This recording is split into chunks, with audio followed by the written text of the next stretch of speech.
Electrochemical cell and electrolytic cell. Electrolytic cell कितनी प्रकार की होती है, इलेक्ट्रोकेमिकल सेल कितनी प्रकार की होती है, प्राइमरी सेल क्या है, सेकेंडरी सेल क्या है, बैटरी क्या है और सेल क्या है, इन सारी चीज़ों का आज हम लोग जानेंगे। देखिए, प्राइमरी सेल और सेकेंडरी सेल दो प्रकार के सेल होती है। इसको जानने के लिए हम लोग को इसके पूर्वजों के बारे में जानना होगा, ठीक है। जैसे कि इलेक्ट्रोकेमिकल सेल। अब इलेक्ट्रोकेमिकल सेल के आगे हमारा क्या है, इलेक्ट्रोकेमिस्ट्री यानी कि वैद्युत रसायन। तो वैद्युत रसायन हमारा दो प्रकार के होता है, इलेक्ट्रोलाइटिक सेल, इलेक्ट्रोकेमिकल सेल। अब इलेक्ट्रोकेमिकल सेल हमारे दो प्रकार के होते हैं, प्राइमरी सेल और सेकेंडरी सेल। सेकेंडरी सेल हमारे इस तरह के हैं, lead acid cell, nickel iron cell, nickel cadmium cell, lithium ion cell, इस तरह के। प्राइमरी सेल में हमारे होते हैं voltaic cell, Daniell cell, Leclanche cell, dry cell, mercury cell, silver oxide cell, ठीक है। चलिए अब हम इसको डिटेल में जानते हैं। सबसे पहले इलेक्ट्रोकेमिस्ट्री, ठीक है, वैद्युत रसायन। अब देखिए, वैद्युत रसायन हमारा होता क्या है, तो वैद्युत रसायन होता है क्या, जिसमें ऊर्जा, रासायनिक और विद्युत दोनों ऊर्जाओं के बारे में अध्ययन करना हो, इलेक्ट्रोकेमिस्ट्री कहलाता है। अब इलेक्ट्रोकेमिस्ट्री हमारा दो प्रकार का होता है, पहला इलेक्ट्रोलाइटिक सेल और दूसरा इलेक्ट्रोकेमिकल सेल यानी वैद्युत अपघटनी सेल और वैद्युत रासायनिक सेल, ठीक है। देखिए, अब इसको हम लोग दो पार्ट में बांटे हैं। तो वैद्युत अपघटनी सेल क्या होता है, एक तो होता है क्या कि विद्युत ऊर्जा से रासायनिक अभिक्रिया प्राप्त की जाती है, अर्थात इसमें जो हम लोग क्या करेंगे कि विद्युत ऊर्जा से रासायनिक अभिक्रियाओं के बारे में पढ़ेंगे, यानी कि विद्युत ऊर्जा से रासायनिक अभिक्रिया प्राप्त करेंगे। इसमें होता क्या है कि एक आपका बर्तन है, उसमें आप सॉल्यूशन को डालेंगे, जैसे NaCl को आप पानी में अगर मिला देते हैं तो वह विद्युत का सुचालक होता है। अब इसमें दो रड डालेंगे, एक और एक, दो रड डालेंगे, जो एक एनोड होगा और दूसरा कैथोड होगा। यहाँ एनोड पॉजिटिव होता है और कैथोड नेगेटिव होता है, जबकि इस सेल में ऐसा नहीं होता है। इसमें जो होता है कि एनोड हमारा नेगेटिव होता है और कैथोड पॉजिटिव हो जाता है, और यहाँ पे उल्टा होता है।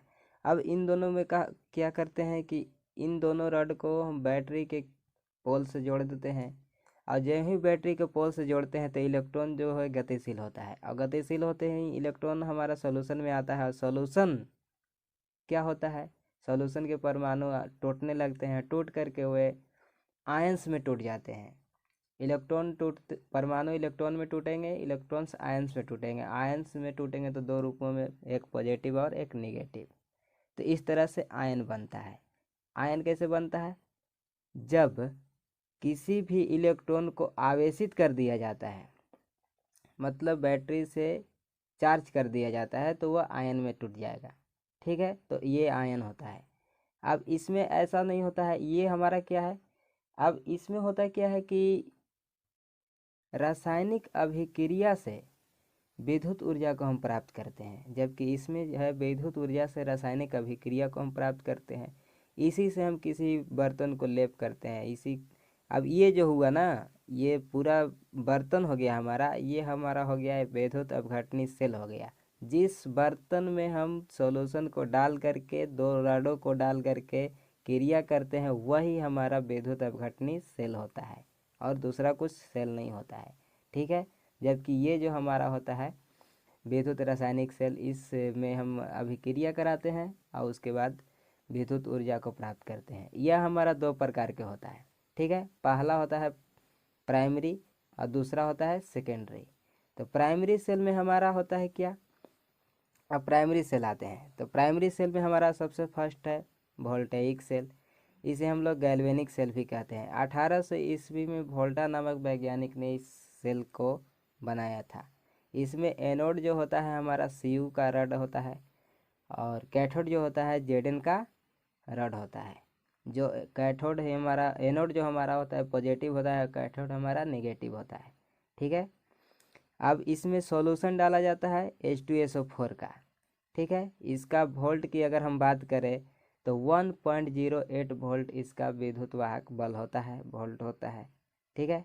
धारा का प्रवाह इसमें अंदर में हमारा पॉजिटिव से निगेटिव की ओर होता है, जबकि बाहर में इसका प्रवाह निगेटिव से बाहर में पॉजिटिव से निगेटिव की ओर होता है, जबकि अंदर में निगेटिव से पॉजिटिव की ओर होता है। धारा का प्रवाह ये होता है। ठीक है। इसकी रचना की बात करें तो यह एक ही बर्तन में होता है और एक ही बर्तन में दो रॉड डाला हुआ होता है, जिस तरह से हम इसमें डालें। ठीक है ना। अब हम आगे आते हैं डेनियल सेल। तो डेनियल सेल हमारा होता है दूसरा। डेनियल सेल को 1836 ईस्वी में बनाया गया। जब वोल्टेइक सेल में कुछ त्रुटि पाया गया तो उसके बाद डेनियल सेल का यूज किया गया। ठीक है, बनाया गया। इसमें भी H2SO4 का ही सोल्यूशन होता है। इसमें जो एनोड हमारा होता है जिंक का होता है और कैथोड जो हमारा होता है कॉपर का होता है। ठीक है। इसकी वोल्ट की बात करें तो 1.1 वोल्ट होता है। रेजिस्टेंस इसमें जो प्रतिरोध होता है इसके अंदर वो 2 से 6 ओम के बीच होता है, यानी 6 ओम इसका मैक्सिमम रेजिस्टेंस है।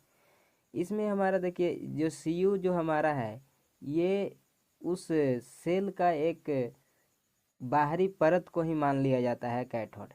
ठीक है, Cu प्लस, और Zn का एक रड डाला जाता है जो बीच में होता है। इसका संरचना की अगर इसकी बात करें तो इस तरह से होता है। इसमें ऐसे यहाँ पे एक रड होता है और ये हमारा Zn रड होगा। यहाँ पे और यहाँ पे एक Cu का परत डाला जाता है, छोटी रड डाला जाता है, यही हमारा Cu प्लस होता है। ठीक है। इसमें हमारा CuSO4 होता है, H2SO4 होता है। इसमें यहाँ पे लिखा हुआ है H2SO4 होता है, और यहाँ जो ये खाली स्थान हमारा है इसमें हमारा CuSO4 होता है। ठीक है, कॉपर सल्फेट, यहाँ भी CuSO4 होता है। अब आगे आते हैं हम लोग लैग्रांजी सेल में, जो तीसरा नंबर सेल है।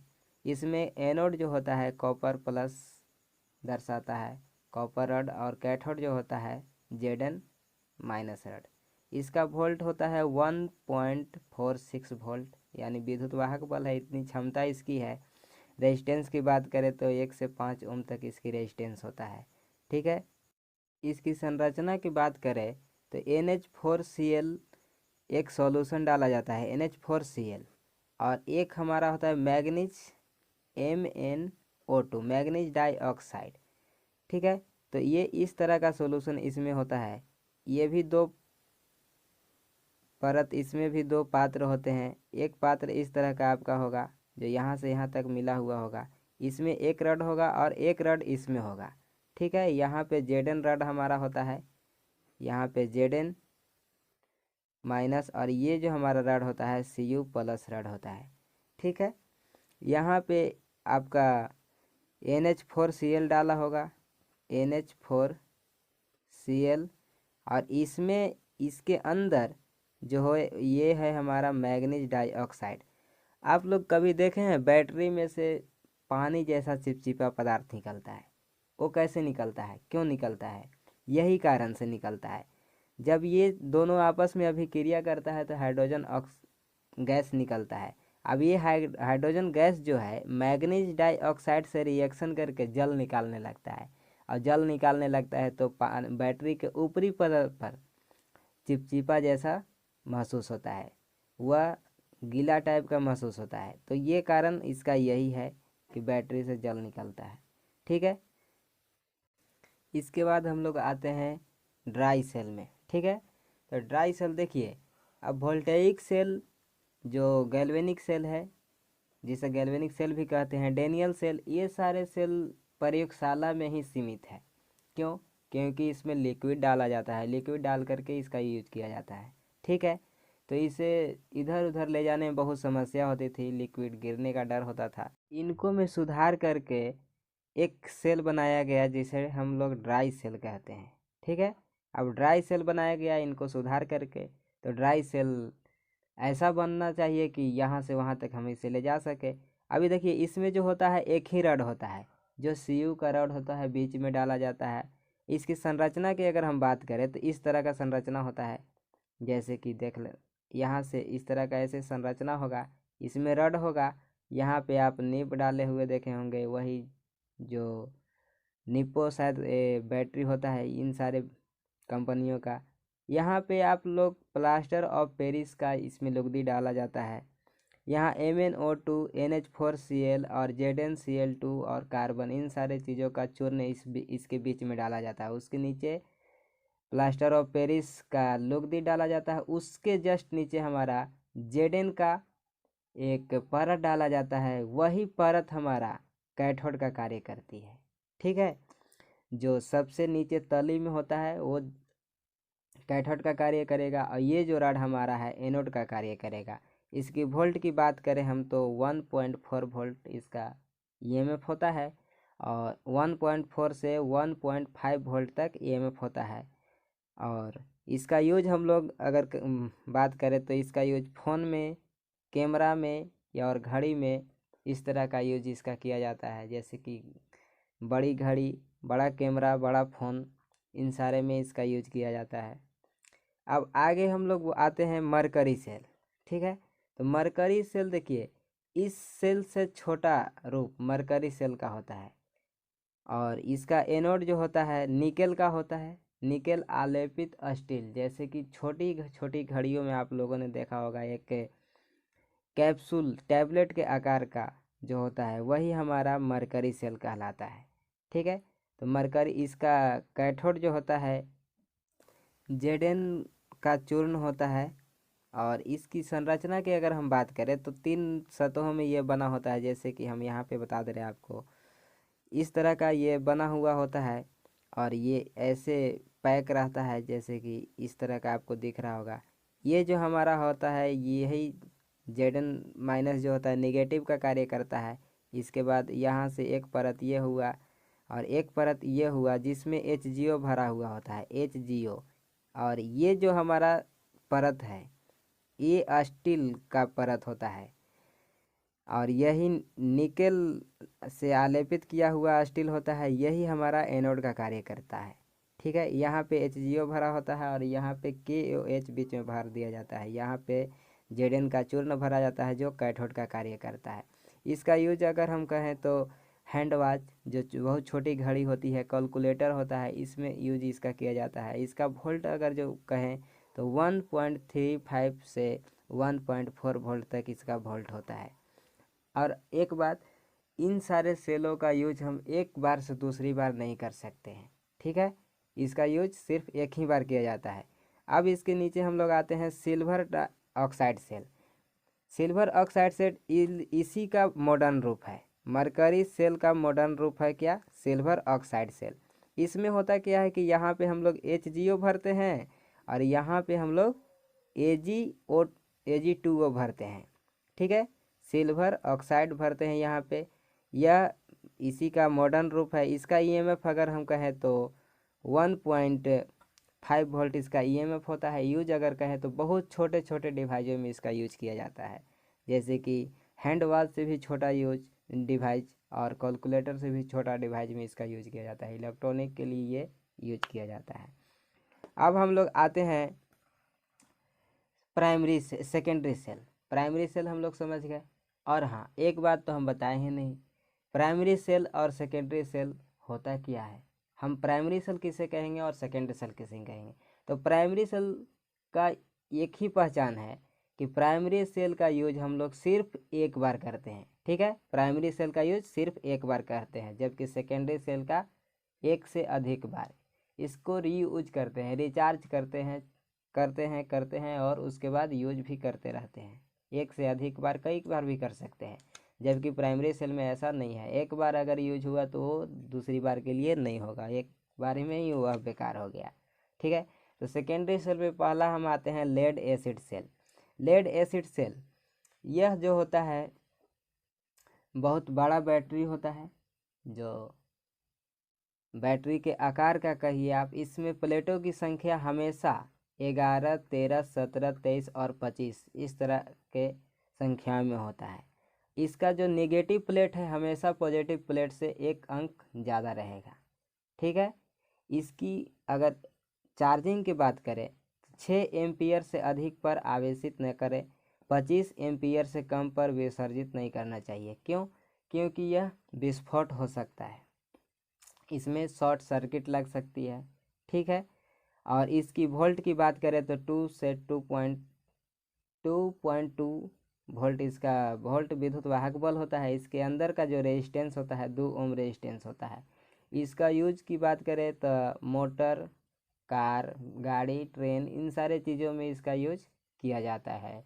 और इसमें तनुगंधक का अम्ल भरा जाता है। इसकी संरचना की बात करें तो इस तरह का संरचना होता है। प्लेटों की संख्या अंदर होती है और यहाँ से एक रॉड निगेटिव और एक पॉजिटिव थोड़ी थोड़ी निकाल करके यहाँ से पैक कर दिया जाता है। यहाँ पे एयर और गंधक अम्ल डालने के लिए यहाँ पे जगह छोड़ दिया जाता है। इस तरह का लेड एसिड सेल होता है। अब इसके नीचे आते हैं निकल आयरन सेल। ठीक है, निकल आयरन सेल। ये देखिए लेड एसिड सेल में कुछ दोष पाए गए, इसलिए उसको सुधार करते हुए निकल आयरन सेल का बनाया गया। इसे हम एडिशन सेल भी कहते हैं। कौन सा सेल? एडिशन सेल इसे कहते हैं। निकल आयरन आलेपित इसका पॉजिटिव एनोड होता है, प्लेट होता है, और इसमें Fe हॉल OH2 का जो चूर्ण होता है कैथोड का कार्य करता है। ईएमएफ की बात करें तो 1.2 से 1.5 वोल्ट इसका ईएमएफ होता है। यह क्षारीय सेल भी कहलाता है। एक बात ध्यान रखेंगे, अगर आपको कोई एग्जाम में पूछता है कि क्षारीय सेल किसे कहते हैं तो हम लोग क्या लिखेंगे? निकेल आयरन सेल को क्षारीय सेल कहते हैं या एडिशन सेल इसे भी कहते हैं। दोनों नामों से इसी को जाना जाता है। ठीक है, आगे आते हैं निकल कैडमियम सेल। ठीक है, निकल कैडमियम सेल यानी कि निकल कैडमियम सेल जो है ये निकल आयरन सेल का ही एक रूप है। सिर्फ अंतर क्या है? आयरन के जगह पे हम लोग कैडमियम का प्रयोग करते हैं। ठीक है, इस आयरन के जगह पर हम लोग कैडमियम का प्रयोग करते हैं। किसके लिए? तो नेगेटिव प्लेट के लिए कैडमियम का यूज होता है। पॉजिटिव हमारा निकल ही है, निकल लेपित स्टील जो होता है वही पॉजिटिव हमारा जो एनोड का कार्य करेगा, और ये जो है हमारा कैडमियम जो है कैथोड का कार्य करेगा। इससे होता क्या है कि इसके आंतरिक प्रतिरोध में कमी आ जाती है, अर्थात इससे बेटर ये होता है। अंतिम जो है हमारा मॉडर्न, जिसे हम लोग आज का बैटरी कहेंगे, लिथियम आयन बैटरी। ठीक है, लिथियम आयन बैटरी। दोस्तों इस बैटरी को बनाने में 2019 में 3 वैज्ञानिकों को नोबेल प्राइज़ से सम्मानित किया गया, जो अमेरिका, जापान, इन सारे देशों के वैज्ञानिक हैं। और ये बैटरी बहुत ही यूजफुल और मोस्ट इम्पोर्टेंट है आज के ज़माने के लिए। इसका वोल्ट जो होता है 1.5 से 3 वोल्ट होता है इसका वोल्ट, और इसमें रेजिस्टेंस न के बराबर होता है। हालांकि इस बैटरी में इलेक्ट्रोलाइट जो होता है, ज्वलनशील इलेक्ट्रोलाइट पाया जाता है, जो इस बैटरी में दहन का कारण बनता है। और यही कारण से सैमसंग नोट 7 जो फ़ोन था उसमें दहन हुआ था। अर्थात आप एक सुने होंगे कि फ़ोन उड़ गया, तो वो यही फ़ोन उड़ता था। ठीक है, इसी का अगला रूप है लिथियम आयन पॉलीमर बैटरी। ठीक है, लिथियम आयन पॉलीमर बैटरी जो इसी का एक बेस्ट रूप है। इसका यूज हम लोग अभी के टाइम में कार, एरोप्लेन, मोबाइल, इन सारे चीज़ों में करते हैं, और ये बहुत ही बेस्ट बैटरी है अभी के लिए। ठीक है, और इसका यूज और भी बोले तो छोटे छोटे इलेक्ट्रॉनिक्स पदार्थों में होने लगा है। फ़ोन में तो अत्यधिक इसका यूज होने लगा है। तो आई होप कि आप इस वीडियो को समझ गए होंगे। मिलते हैं आगे के वीडियो में, तब तक के लिए जय हिंद।